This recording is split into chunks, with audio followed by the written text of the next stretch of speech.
Les nouvelles, une présentation d'Accès Toyota de Rouyn-Noranda. C'est le concessionnaire avec la gamme de véhicules la plus diversifiée sur le marché, en plus d'être le leader des modèles hybrides dans la région.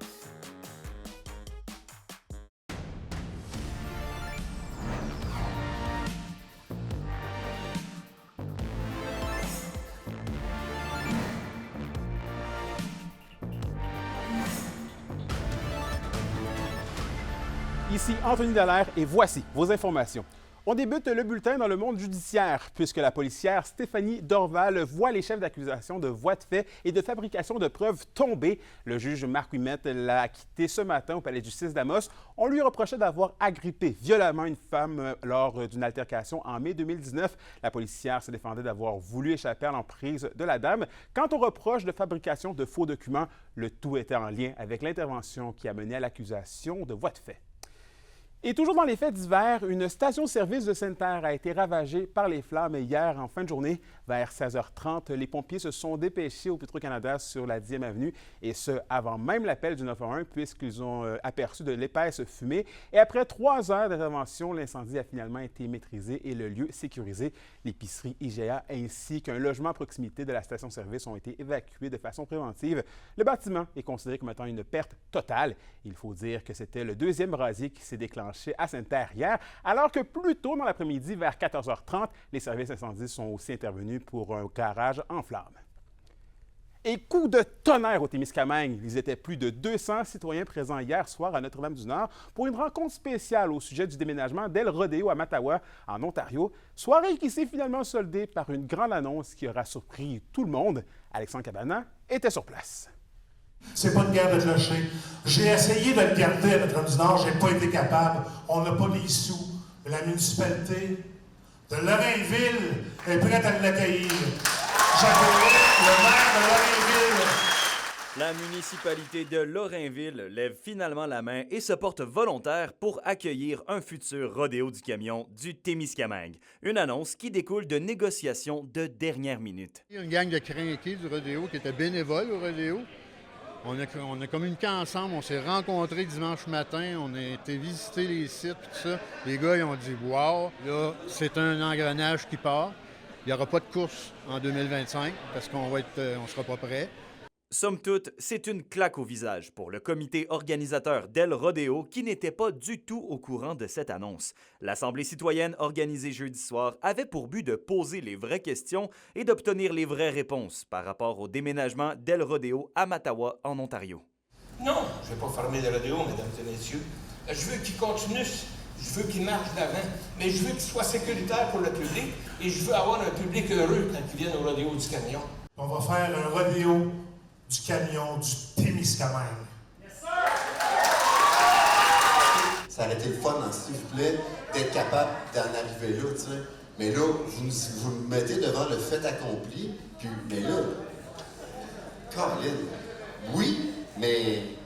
Le comité aura finalement quitté rapidement la salle, au terme d'une soirée pourtant encourageante, où on a pu voir un réel engouement de la communauté afin de ravoir un tel événement au Témiscamingue. Je ne savais pas à quoi m'attendre aujourd'hui, mais je l'ai vu qu'aujourd'hui, la population témiscamienne était en arrière du rodéo du camion. Rendu là, il faut que le comité du rodéo fasse un AGA, ça c'est le plus important. Puis suite à ça, c'est eux qui vont décider qu'est-ce qu'ils vont faire pour la poursuite des choses à Lorrainville. C'est donc au terme d'une soirée qui restera certainement gravée dans la mémoire des gens ici à Notre-Dame-du-Nord qu'on a appris encore une fois qu'El Rodeo n'est pas mort. Reste à voir maintenant si la communication va s'opérer entre les villes qui ont levé la main et le comité d'El Rodeo. Alexandre Cabana, RNC Nouvelles, à Notre-Dame-du-Nord.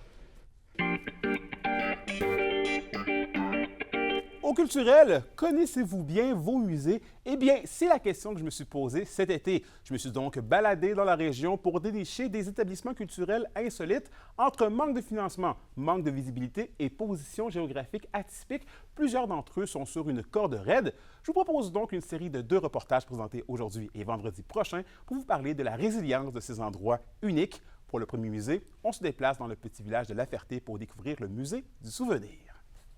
Aujourd'hui, je vous propose de faire un petit détour en Abitibi-Ouest, plus particulièrement à La Ferté, pour parler d'un petit musée qui regorge de grandes histoires.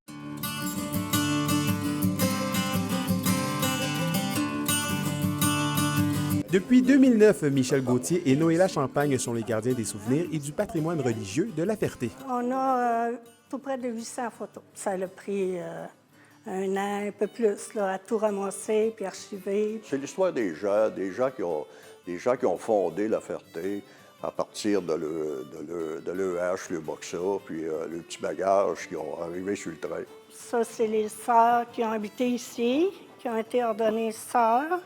Fermé aux visites depuis 2 ans, le musée est en attente de faire peau neuve avant de pouvoir réouvrir complètement ses portes au public. Les 2 archivistes évaluent les travaux de restauration à environ 50 000 $. Avec l'aide de bénévoles de la communauté et l'aide de la MRC d'Abitibi-Ouest, Michel Gauthier est sûr de pouvoir réouvrir complètement d'ici l'année prochaine. Puis les travaux les plus demandants sont faits. Fait que là, il nous reste l'intérieur, à retravailler l'intérieur, puis un petit peu l'extérieur, les galeries, puis mettre ça plus conforme. Après ça, ben, chaque année, on pourra réinvestir 10 000 là, par année là, pour la conserver là, pour un bout de temps. Là. Il y a des familles qui ont venu visiter, puis que 2-3 familles, puis là, ils disaient « Tu te rappelles-tu de ça? Tu te rappelles-tu de ça? On vivait dans tel rang, on vivait à telle place. » Au-delà de redonner du cachet à l'église quasi centenaire, Michel Gauthier croit que la restauration du bâtiment permettra de revitaliser sa communauté. Des 1000 âmes peuplant le petit village au début des années 30, ils ne sont plus qu'environ 300 à toujours y vivre. Ils sont d'ailleurs en discussion avec la MRC afin de faire partie du circuit de découverte de l'Abitibi-Ouest et d'avoir accès à de nouvelles subventions. On aimerait bien que l'année prochaine, là, qu'on fasse partie du circuit et d'être capable de recevoir le monde. Parce qu'on a déjà eu, ça a déjà été ouvert au public en 2008, 2009, 2010. Puis on avait beaucoup de visiteurs qui l'avaient visité. C'est donc un travail d'une vie qui pourrait bien se concrétiser pour Michel Gauthier et Noëlla Champagne. Je suis bien emballé. Hein? Je suis bien emballé. Moi, l'histoire, j'adore l'histoire. Mais la nôtre est encore plus passionnante parce que c'est quand même nos ancêtres. C'est un héritage que nos parents nous ont laissé. Je pense qu'un legs, il faut faire attention puis il faut le préserver. C'est en grand nombre qu'ils attendent les visiteurs au courant des prochaines années. Anthony Dallaire, RNT Nouvelles, La Ferté.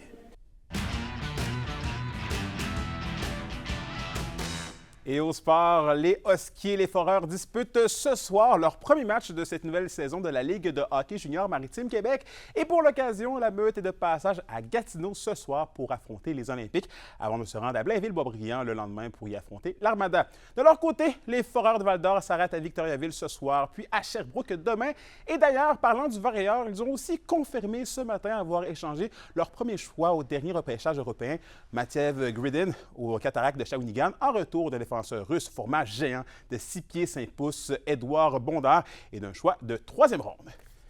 Du côté des Forestiers d'Amos maintenant, ils disputent leur 5e et 6e match de la saison ce week-end.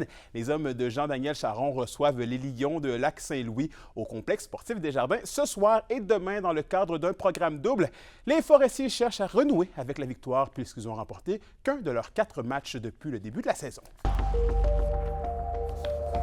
À la météo de l'Abitibi-Témiscamingue pour ce soir et cette nuit, c'est partiellement nuageux avec un minimum oscillant entre 14 et 15 degrés Celsius. Pour la journée de demain, c'est généralement nuageux par endroits avec des maximums entre 24 et 25 degrés. Finalement, en aperçu pour la journée de dimanche, on prévoit une alternance de soleil et de nuages avec des maximums de 24 degrés Celsius. Et voilà, c'était vos informations régionales. Merci encore une fois d'avoir été des nôtres. Je profite de cette fin de bulletin pour souligner le départ de l'un de mes collègues des 3 dernières années. Et oui, après plus de 25 ans à faire partie de la grande famille de RNT Média, Yvon Moreau nous quitte pour relever de nouveaux défis. Durant ces nombreuses années de journalisme, Yvon aura su traiter l'information régionale de manière juste et humaine, avec sa touche bien à lui. Il aura aussi su nous léguer sa passion et son amour de la région. Je dis donc au revoir à un collègue, mais surtout à un ami. Merci pour tout, Yvon.